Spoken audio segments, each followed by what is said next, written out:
Olá, alunos do 9º ano do Colégio Magistral. Aqui é a professora Késia, professora de Ciências.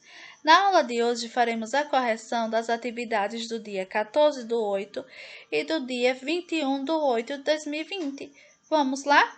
Lembrando que estamos trabalhando com o módulo 3. Questão 1 da página 205 diz assim: analise as situações descritas a seguir e classifique as grandezas físicas citadas em escalares ou vetoriais, escrevendo os números romanos nos quadros correspondentes. As grandezas físicas escalares são aquelas que ficam compreendidas, certo, com um valor numérico, ou seja, sua intensidade e uma unidade de medida. Já as grandezas vetoriais são aquelas que, além do valor numérico, da intensidade e da unidade de medida, eu preciso conhecer a direção e o sentido para que fique compreendida a informação. Aqui no item 1 diz assim, olha, Pedro verificou em seu relógio que eram 8 horas da manhã. Eu não preciso de nenhuma informação a mais para compreender a mensagem que Pedro quis passar, certo? Eu tenho aqui uma informação completa. Portanto, estamos tratando de uma grandeza escalar. Tempo, é uma grandeza escalar. No 2 diz, Kátia subiu em uma balança e verificou que sua massa era 50 kg. Mais uma vez, eu tenho aqui uma informação completa, certo? Então, massa também é uma grandeza escalar. O 3 diz, a velocidade média de Marcelo durante a viagem foi 80 km por hora. Sim, a velocidade foi de 80 km por hora. Mas qual era a direção que Marcelo estava nessa viagem, Qual o sentido? Então, dizer que a velocidade foi 80 km por hora não nos traz uma informação completa. Falta saber qual a direção e o sentido de Marcelo. No item 4 diz assim, Everton aplicou uma força de 15 newtons para empurrar a cama de seu quarto. Qual foi a direção que ele empurrou essa cama? Qual foi o sentido? Então, força é uma grandeza física vetorial. No 5 diz, a temperatura máxima registrada hoje em Londrina foi de 26 graus Celsius. Quando falamos que a temperatura registrada foi de 26 graus Celsius, eu não preciso de nenhuma informação a mais para compreender, certo, o que foi passado. Portanto, temos que o item 1, 2 e 5 são grandezas escalares e o item 3 e 4 são grandezas vetoriais. Questão 2 diz assim, olha, a situação apresentada na fotografia abaixo mostra duas equipes com 3 crianças de cada lado brincando de cabo de guerra. Sabendo que as forças aplicadas pela equipe A são 198 newtons, 102 e 100 newtons, e que as forças aplicadas pela equipe B são 160, 183 e 150 newtons, responda às questões fazendo os cálculos no caderno. Letra A, ele diz, determine a intensidade, a direção e o sentido da força resultante. Vamos ter aqui no lado A, A força resultante para a equipe A igual a 198 mais 102 mais 100 newtons. Portanto, o FA será de 400 newtons. A equipe A está aplicando uma força de 400 newtons. A equipe B, certo? Então, FB será igual a 160 mais 183 mais 150. A equipe B estará aplicando uma força de 493 newtons. Percebam que aqui eu tenho, forças na mesma direção, porém em sentidos opostos. Logo, a força resultante será igual a FB menos FA. A. Temos então uma força resultante igual a 493 menos 400. 493 menos 400 é igual a 93 newtons. A intensidade é de 93 newtons. A direção é horizontal e o sentido, está sendo para direita. Na letra B, ele pergunta qual das duas equipes ganhará a brincadeira. Como a força que está sendo aplicada pela equipe B é maior do que na equipe A, teremos então que a equipe B ganhará a brincadeira. Questão 3, na página 206, diz assim, olha. De acordo com as leis de Newton, relacione a coluna da esquerda com a coluna da direita. Temos aqui na esquerda a primeira lei de Newton, segunda lei de Newton e terceira lei de Newton. No item A diz assim, olha. Também conhecida como princípio fundamental da dinâmica, mostra que a força resultante sobre um corpo é resultado da multiplicação da massa do corpo por sua aceleração. O item A está fazendo referência, então, à segunda lei de Newton. Certo? Temos aqui no item B, um jogador de tênis rebate uma bola. Podemos dizer que a raquete exerce uma força na bola de tênis, assim como a bola também exerce uma força sobre a raquete. Que lei de Newton é essa? Terceira lei de Newton, Ação e reação. Letra C diz: Érica estava dentro de um ônibus em movimento quando este freou bruscamente e arremessou Érica para frente. Esse item aqui faz referência à primeira lei de Newton, que diz o seguinte, que um corpo ele tende a permanecer em repouso ou em movimento retilíneo uniforme, a não ser que haja interferência de uma força externa. Portanto, temos aqui a relação 1 para C, 2 está para A e 3 está para B. Questão 4 diz assim, olha. Observe a ilustração a seguir. Letra A. O que Rodrigo deve fazer para que a maçã chegue até Catarina? Inicialmente, a maçã estava em repouso. Então, para que a maçã chegue até Catarina, Rodrigo deve empurrá-la, aplicando assim uma força sobre ela na direção horizontal e no sentido da direita para a esquerda, porque assim a maçã vai adquirir uma aceleração e vai iniciar um movimento. Qual lei de Newton mais se relaciona com a resposta anterior? Bom, se temos aqui, um corpo ganhando aceleração, certo? Ele estava em repouso e aí foi aplicada uma força sobre este corpo e ele passou a se movimentar. Temos a segunda lei de Newton, princípio fundamental da dinâmica. Na letra C diz assim, sabendo que a maçã tem massa de 100 gramas, qual é a intensidade da força que Rodrigo precisa aplicar na fruta para que ela adquira uma aceleração de 4 metros por segundo ao quadrado? Para fazer esse cálculo, vamos desconsiderar o atrito existente entre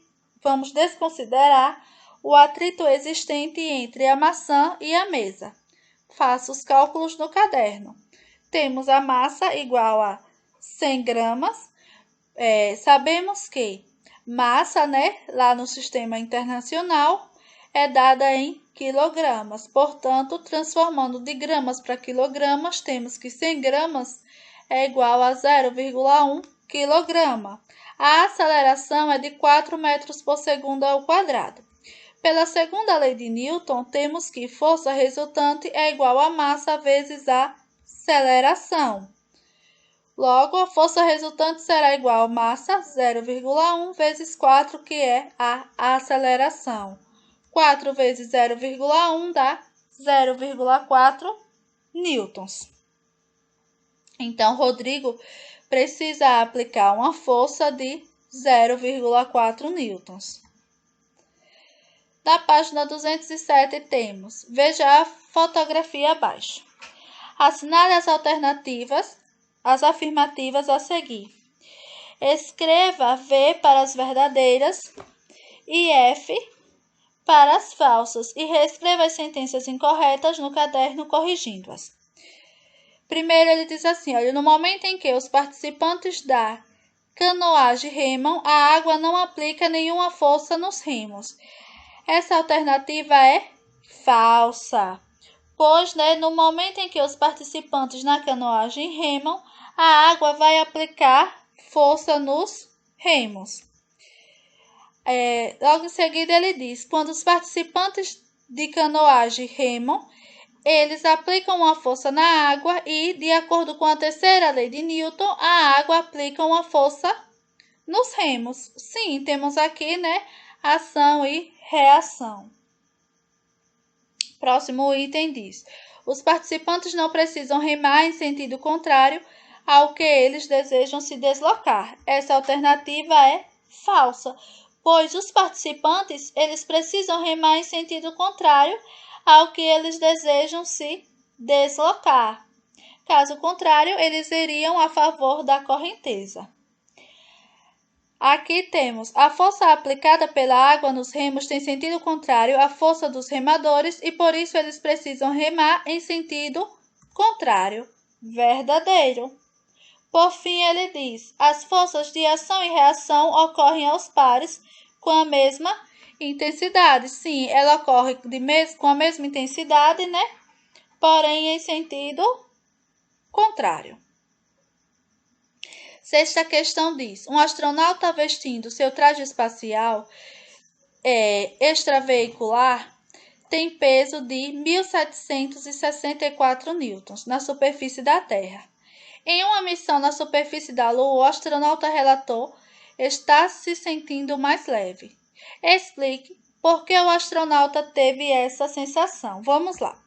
Como a aceleração da gravidade na Lua é menor do que na Terra, o peso do astronauta na Lua também vai ser menor do que na superfície da Terra, o que vai explicar então a sensação do astronauta, a sensação de estar mais leve. Letra B, ele diz, sabendo que a aceleração da gravidade na Terra é de 9,8 metros por segundo ao quadrado e que na Lua é de 1,6 metros por segundo ao quadrado, determine a massa do astronauta e sua roupa. Faça os cálculos no caderno. Ele tem esse peso aqui na superfície da Terra, Um peso de 1.764 newtons, onde a aceleração da gravidade é de 9,8 metros por segundo ao quadrado. Vamos ter, então, que peso é igual a massa vezes a aceleração da gravidade. Substituindo os valores, a gente vai ter 1.764 igual a m vezes 9,8. Portanto, vamos ter que a massa do astronauta será igual a 1.764 dividido por 9,8. Logo, a massa será de 180 kg. Lembrando que o peso vai depender da aceleração da gravidade. Já a massa ela é invariável. Logo, a massa do astronauta e sua roupa é de 180 kg, tanto na Terra quanto na Lua. No dia 21/8, foi deixado para vocês uma atividade nas páginas 216 e 217. Questão 1 da página 216, ele diz assim, escreva qual máquina simples os elementos mostrados nas fotografias representam. Vamos lá. Aqui, temos um exemplo de alavanca, certo? Em seguida, mais à frente, temos também outro exemplo de alavanca. Aqui temos um plano inclinado. A chaves também é um exemplo de alavanca. E por fim, temos aqui um exemplo de roldanas, certo? Segunda questão, ele diz: assinale as afirmativas a seguir com verdadeiro, V para verdadeiras, e F para as falsas, e reescreva as sentenças incorretas no caderno, corrigindo-as. Primeiro, ele diz: em uma alavanca, quanto maior for o braço de potência em relação ao braço de resistência, menor é a intensidade da força necessária. Verdadeiro. No segundo item, ele diz: as máquinas simples não ampliam a intensidade da força aplicada nos corpos. Isso é totalmente falso, né? A gente tem que as máquinas simples, elas servem para auxiliar nas diversas tarefas do nosso cotidiano e elas vão ampliar então a intensidade da força aplicada nos corpos. Próximo item diz que é mais fácil levantar verticalmente um corpo do que empurrá-lo por meio de um plano inclinado para colocá-lo a uma altura H. Esse item ele é totalmente falso, pois sabemos, né, que é mais fácil empurrar um corpo por meio de um plano inclinado para colocá-lo a uma altura H do que, né, levantar esse corpo verticalmente. Então, quando levamos um corpo através de um plano inclinado, vamos diminuir a intensidade da força. O que vai mudar é o deslocamento, certo? Desse corpo.